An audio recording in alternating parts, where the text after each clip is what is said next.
stop. Don't scroll. Don't overthink. I want you to imagine something. You're walking alone at night. No phone, no music, just the sound of your own footsteps. Suddenly, you sense movement. Your body reacts before your mind does. Your chest tightens. Your breath changes.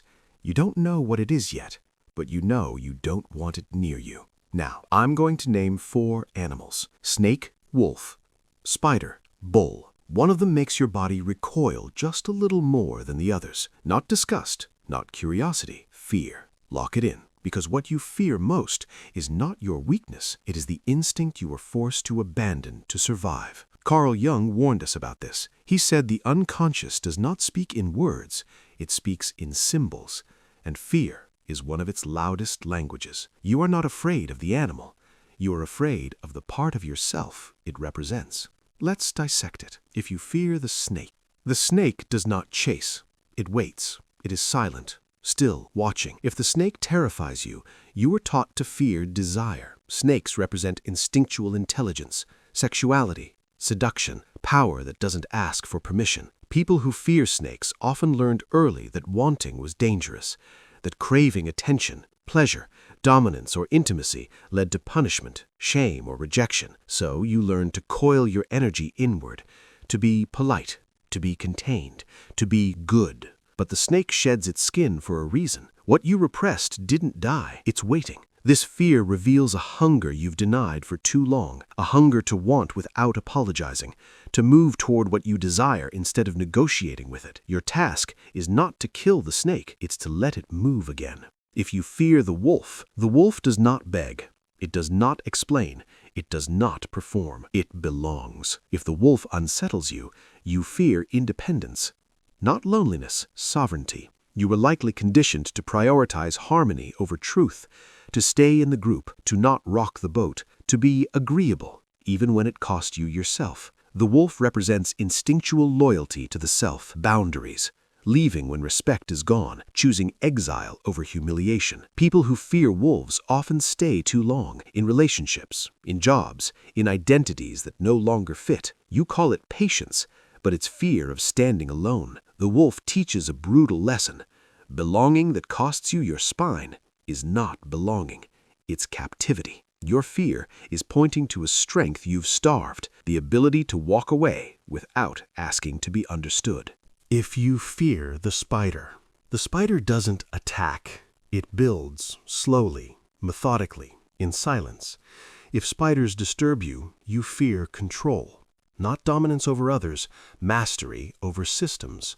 Spiders represent long-term strategy, patience, seeing patterns others miss. People who fear spiders often grew up in chaos, unstable homes, unpredictable adults, environments where planning was useless because everything could collapse overnight. So you learned to live in the moment, to adapt, to survive, but you never learned to architect. The web scares you because it implies responsibility. If you build it, you must maintain it. If you plan, you can fail. Your fear reveals an untapped ability to design your life instead of reacting to it, to think 3 moves ahead, to stop living improvisationally. The spider doesn't rush.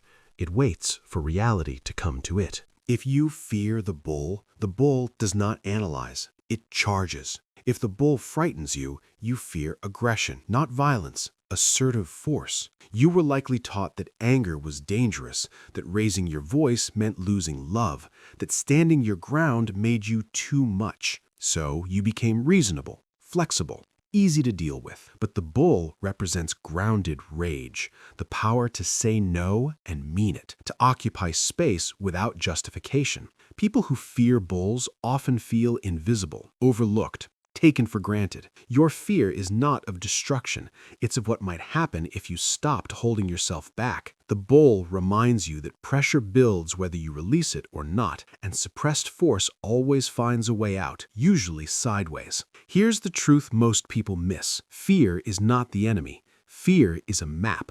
The animal you fear marks the instinct you exiled to survive your past, and exile has a cost.